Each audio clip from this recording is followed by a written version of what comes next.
الحمد لله نحمده ونستعينه ونستغفره ونؤمن به ونتوكل عليه ونعوذ بالله من شرور أنفسنا ومن سيئات أعمالنا من يهده الله فلا مضل له ومن يضلله فلا هادي له ونشهد أن لا إله إلا الله وحده لا شريك له ونشهد أن سيدنا ونبينا ومولانا محمدا عبده ورسوله صلى الله تعالى عليه وعلى آله وأصحابه وبارك وسلم تسليما كثيرا أما بعد فأعوذ بالله من الشيطان الرجيم بسم الله الرحمن الرحيم ولتكملوا العدة ولتكبروا الله على ما هداكم ولعلكم تشكرون صدق اللہ العظیم۔ میرے محترم بھائیوں اور دوستوں، اللہ ہی کا فضل ہے، اللہ ہی کا احسان ہے کہ اللہ تعالیٰ نے مجھے اور آپ کو رمضان المبارک کا مہینہ عطا فرمایا اور اس کے 25 روزے ہو گئے۔ روزے بھی اللہ ہی نے رکھوائے، تراویح کی توفیق بھی اللہ ہی نے دی، قرآن کریم کی تلاوت کا جو کچھ ہم نے اہتمام کیا یہ اللہ ہی کی توفیق سے ہوا ہے۔ ہمارے اور آپ کے علاقے میں ماشاءاللہ رمضان میں ایک بہار دکھتی نظر آتی ہے۔ دنیا کے کتنے علاقے ایسے ہیں کہ جہاں کچھ پتہ ہی نہیں ہوتا کہ رمضان ہے یا نہیں ہے۔ ان کے یہاں کے رمضان ایسے ہی ہوتے ہیں جیسے دوسرے دن ہوتے ہیں۔ بہت سارے گھرانے ایسے ہیں کہ جن کے یہاں رمضان نظر ہی نہیں آتا ہے۔ ہمارے یہاں ماشاءاللہ ایک ماحول ہے، رمضان کی بہاریں نظر آتی ہے، مسجد آباد ہو جاتی ہے۔ تو ایمان والے کا کام یہ ہے کہ کسی بھی نیک عمل کے بعد سب سے پہلے اس عمل پر اللہ کا شکر ادا کرے کہ یا اللہ روزے تو نے رکھوائے، آہستہ آہستہ گرمی بڑھ رہی تھی لیکن تو نے ہی آسان کی ہے۔ اور تراویح میں گھنٹہ 1.5 گھنٹہ، 3 پاروں میں 1.5 گھنٹہ، لوگ 5 پاروں میں پڑھتے ہیں، 2 گھنٹے 2.5 گھنٹے مسلسل تراویح میں کھڑے رہتے ہیں۔ آپ 15-20 منٹ ایک جگہ کھڑے رہو تو آپ تھک جائیں گے، لیکن ایک ہی جگہ پر ماشاءاللہ کھڑے رہ کر پوری تراویح پڑھتے ہیں، اللہ ہی توفیق دیتا ہے۔ 1 گھنٹہ فارغ کرنا، عام دنوں میں ہم اپنی حالت دیکھیں نا، رمضان کے علاوہ تو نمازوں کے لیے 10 منٹ فارغ کرنا کبھی ہمارے لیے مشکل ہوتا ہے کہ اپنے کام کاج میں سے 10 منٹ کیسے نکالے، 15 منٹ کیسے نکالے۔ لیکن اسی رمضان میں تراویح کے لیے 2-2 گھنٹے ہم فارغ کر لیتے ہیں۔ تو یہ اللہ ہی کا کرم ہے، اللہ ہی آسان کرتا ہے۔ قرآن پاک کی تلاوت کا اہتمام پورا سال ہو جاتا، کبھی کبھی ہمارا ایک قرآن ختم نہیں ہوتا، پورا سال گزر جاتا ہے، 24 گھنٹے گزر جاتے ہیں، میں اور آپ اللہ کا کلام نہیں دیکھتے، 24 گھنٹے بھی گزر جاتے ہیں۔ ایک بزرگ فرماتے ہیں کہ مجھے ان آنکھوں پر بڑا ترس آتا ہے، مجھے ان آنکھوں پر بڑا ترس آتا ہے کہ جو 24 گھنٹے گزر جائے اور اللہ کے کلام کو نہ دیکھ سکے۔ 24 گھنٹے گزر گئے، اس نے اللہ کا کلام ہی نہیں دیکھا تو آنکھیں کیا کام کی، دیکھنے کی چیز دیکھی نہیں۔ تو رمضان کے علاوہ کبھی 24 گھنٹے گزر جاتے ہیں، میں اور آپ اللہ کا کلام نہیں دیکھ سکتے۔ لیکن اسی رمضان کا حال دیکھے تو کبھی فجر بعد تلاوت کر رہے ہیں، کبھی ظہر بعد تلاوت کر رہے ہیں، کبھی عصر بعد تلاوت کر رہے ہیں، کبھی رات میں اٹھ کر تلاوت کر رہے ہیں، کبھی پوری رات مسجدوں میں تلاوتیں ہو رہی ہیں۔ تو یہ سارے کام جو اللہ نے ہم سے کروائے رمضان میں، اس پر اللہ کا شکر ادا کرنا بہت ضروری ہے کہ اللہ تیرے کرم سے ہوا، میری طاقت نہیں تھی۔ دنیا میں کتنے علاقے ایسے ہیں جہاں پتہ ہی نہیں ہوتا کیا رمضان ہے۔ ابھی کچھ دنوں پہلے ہمارے یہاں گجرات کی ایک جماعت گئی تھی، جہاں وہاں غالباً تھائی لینڈ یا ملیشیا اس جگہ پر رمضان میں انہوں نے وہاں وقت گزارا، اور وہ علاقے ایسے جہاں مسلمان اکثر ہے، مسلمان بڑی تعداد میں آباد ہے۔ وہ کہنے لگے کہ ہم ایک علاقے میں گئے جو پورا کے پورا مسلمانوں کا علاقہ تھا، رمضان کے دن تھے، دوپہر کا وقت تھا، اور شادی چل رہی تھی جہاں مرد اور عورت ایک ساتھ کھانا کھا رہے تھے، سارے کے سارے مسلمان تھے۔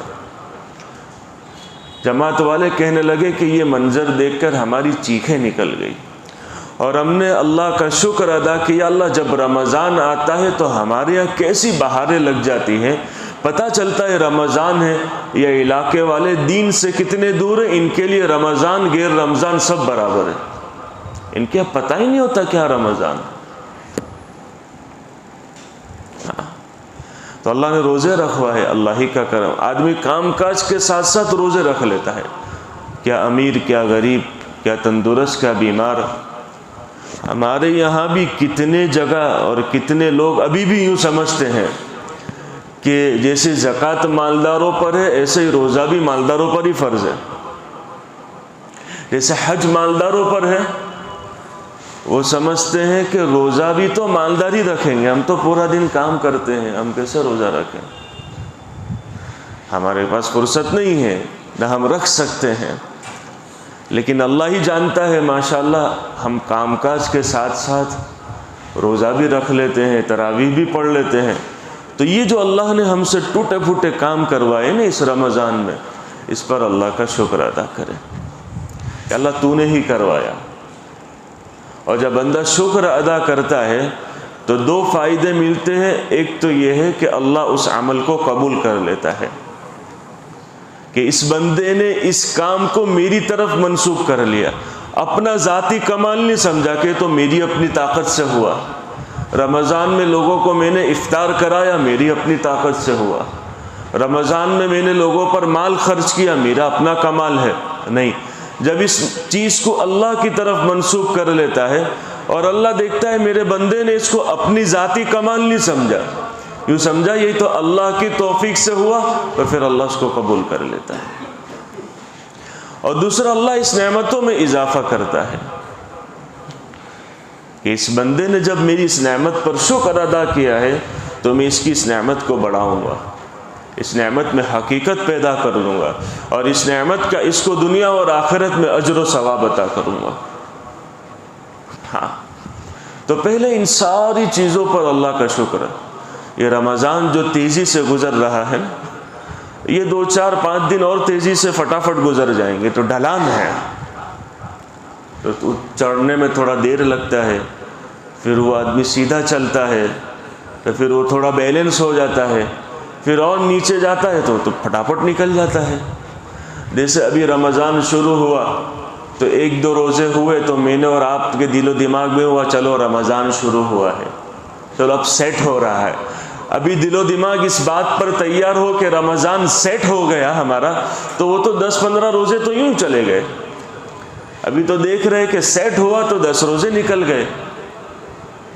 پھر سوچا کہ چلو آخری عشرہ ہے، وہ آئے گا تو اس میں کچھ کر لیں گے، تو اس کے بھی 5 نکل گئے۔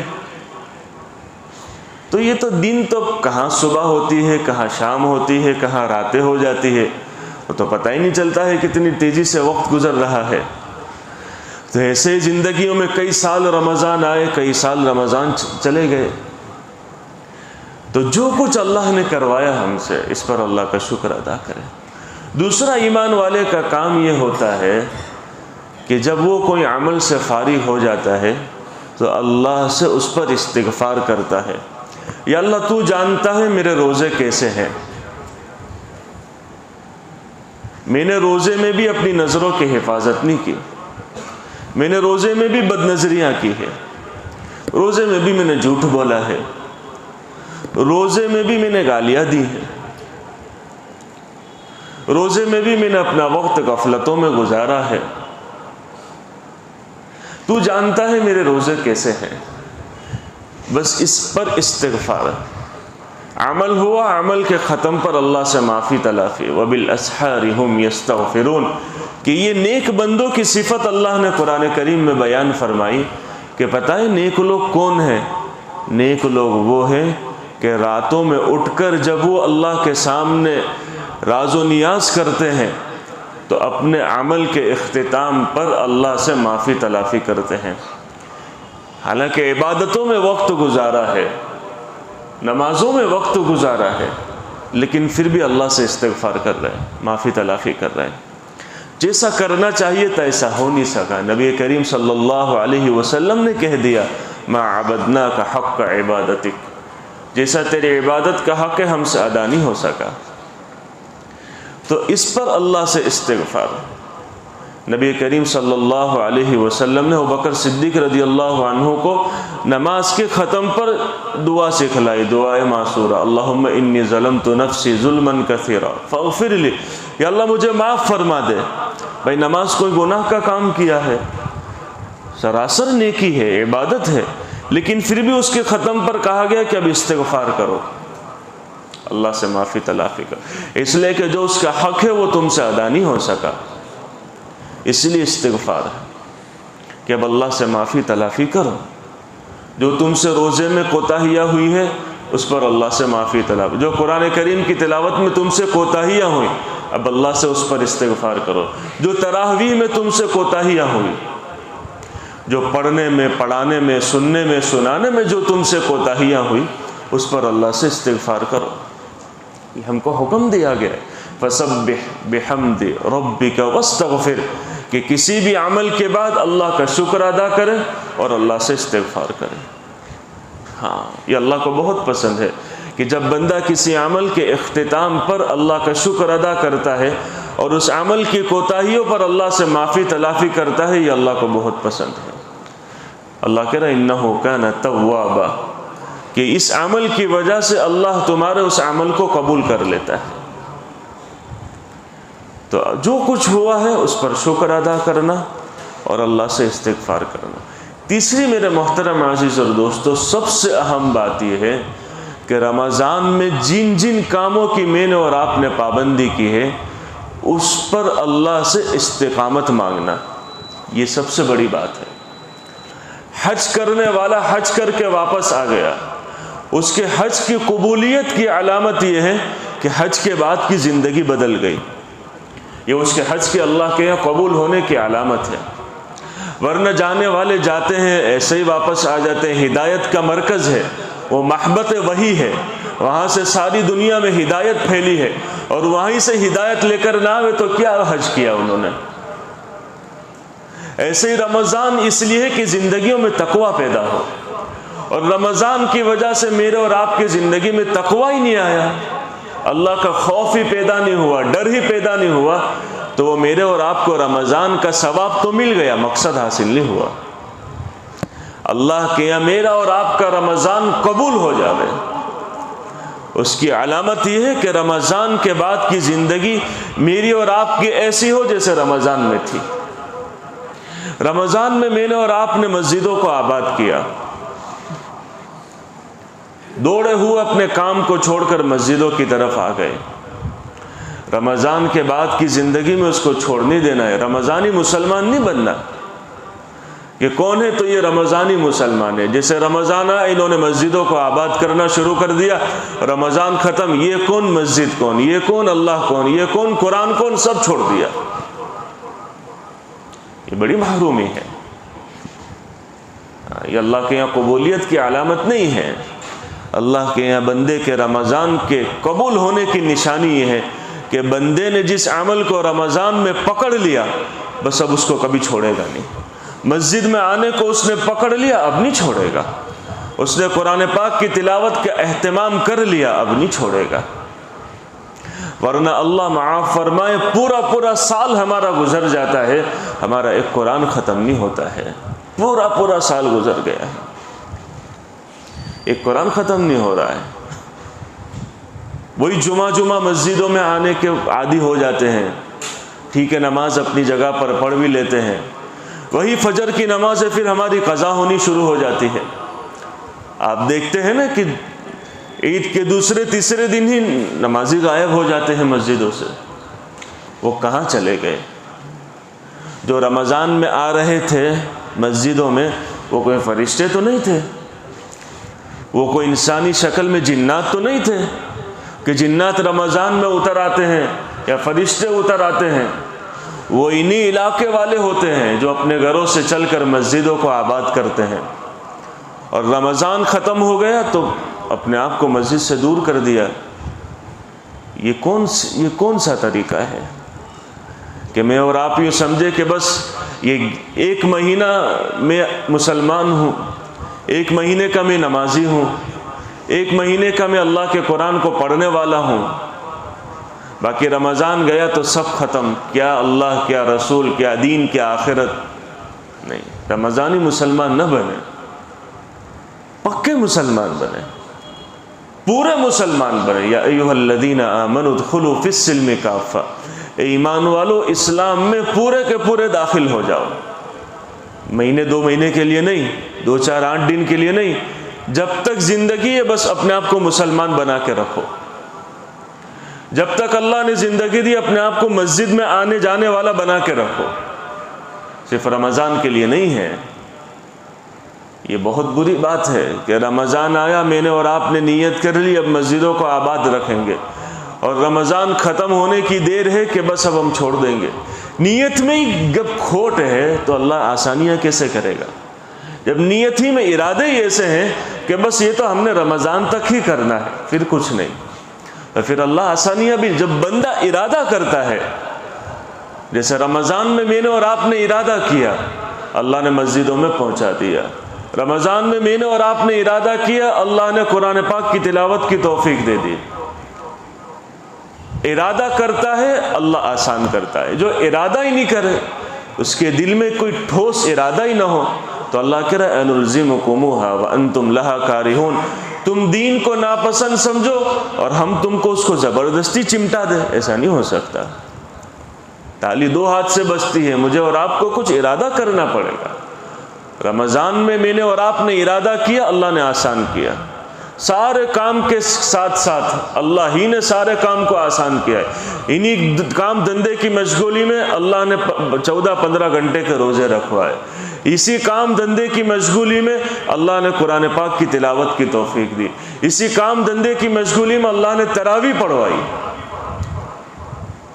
اسی کام کی مشغولی میں اللہ نے پڑھوائی۔ تو وہی اللہ توفیق دے گا رمضان کے بعد بھی، لیکن میرا اور آپ کا ارادہ بڑا اہم ہے۔ میں نے اور آپ نے ارادہ نہیں کیا ہے تو اللہ آسان نہیں کرے گا۔ پھر وہی جمعہ میں نمازی مجھے اور آپ کو مسجد میں نظر آئیں گے، پھر راتوں کو پھر مسجد سمسام اور ویران ہو جائے گی۔ جو آج دیکھ رہے ہیں نا ہمارے یہاں راتوں میں مسجدوں میں بہار، کیسی ماشاءاللہ بہاریں ہیں، مسجد آباد ہے، ہر جگہ مسجدوں میں پروگرام ہو رہے ہیں، مسجد آباد ہو رہی ہے۔ اس کے لیے میرے محترم عزیز اور دوستو، سب سے بڑی بات یہ ہے کہ میں اور آپ یہ چاہتے ہیں کہ ہمارا رمضان اللہ کے یہاں قبول ہو جاوے، ہمارا رمضان اللہ کے یہاں قبول ہو جاوے۔ اس کے لیے ان سارے کاموں کی رمضان کے بعد بھی پابندی کرے، مسجدوں میں آنا جانا جاری رکھے، قرآن پاک کی تلاوت ایک مرتبہ شروع کی بس اس کو چھوڑے نہیں، ہاں اللہ کے راستے میں مال خرچ کرنے کا جذبہ پیدا ہو اس کو چھوڑے نہیں۔ جو کچھ اعمال رمضان میں کیے ہیں اپنے آپ کو اس پر پابند کرے، گناہوں سے اپنے آپ کو رمضان میں بچایا ہے، جھوٹ بولنے سے بچایا ہے، بعد میں بھی بھائی وہی اللہ ہے جو رمضان میں بھی دیکھتا ہے، وہی ہے جو اللہ ہے جو رمضان کے بعد بھی دیکھے گا۔ غیبت کرنے سے بچایا ہے، بد نظری سے اپنے آپ کو بچایا ہے، گالی گلوچ سے اپنے آپ کو بچایا ہے، تو رمضان میں بھی بچائے۔ وہ حکم جو رمضان میں اللہ کا ہے، رمضان کے بعد بھی اللہ کا وہی حکم ہے۔ ایسا نہیں کہ بس رمضان ختم ہونے تو بس اب شروع کر دیں گے. کئی لوگ کامنٹ کرتے ہیں نا سوشل میڈیا پر، بہت سارے لوگوں کی کامنٹ سنی کہ بس اب یہ رمضان ختم ہونے دو پھر میں کیسی گالیاں دیتا ہوں ان کو، کیسی گالی گلوچ شروع کر دیتا ہوں. نہیں، رمضان میں اپنے آپ کو گناہوں سے بچایا ہے تو حکم جو اللہ کا رمضان میں ہے رمضان کے بعد بھی ہے. جو اللہ تمہیں رمضان میں دیکھ رہا ہے وہ اللہ بعد میں بھی دیکھتا ہے. جو فرشتے تمہارے ساتھ رمضان میں تمہارے نام اعمال کو دیکھتے ہیں، ریکارڈ کر رہے ہیں، وہ رمضان کے بعد بھی کریں گے. ایسا کیوں ہوتا ہے کہ رمضان میں اپنے آپ کو گناہوں سے بچا لیتے ہیں، پھر اسی اللہ کو بھول جاتے ہیں؟ کیا اللہ کا حکم، کیا اللہ کے نبی کا طریقہ؟ نہیں. رمضان میں بچایا ہے، اپنے آپ کو نیت کرنی ہے، ارادہ کرنا ہے کہ اللہ رمضان میں تو نے ہی بچایا ہے. آنکھوں کے غلط استعمال سے تو نے ہی بچایا ہے، زبان کے غلط استعمال سے تو نے ہی بچایا ہے، کانوں کے غلط استعمال سے تو نے ہی بچایا ہے. آگے بھی مجھے اس کی توفیق دے کہ میں گناہ کے قریب بھی نہ جاؤں، ان سارے کاموں کو چھوڑ دوں جو تجھے ناراض کرنے والے ہیں. تو یہ رمضان کے قبول ہونے کی علامت ہے کہ اللہ کی طرف سے اس کا رمضان قبول ہو گیا، کہ اس کی زندگی ایسی گزرنے لگی رمضان کے بعد جیسی اس نے رمضان میں گزاری ہے. وہی عبادتوں کا اہتمام، وہی مسجدوں میں آنا جانا، وہی قرآن پاک کی تلاوت کا اہتمام، وہی اپنے آپ کو گناہوں سے دور رکھنا، یہ سارے کام اگر رمضان کے بعد بھی آپ سے ہو رہے ہیں، سمجھو اللہ نے آپ کا رمضان قبول کر لیا. اللہ تعالی ہم سب کو عمل کی توفیق عطا فرمائے.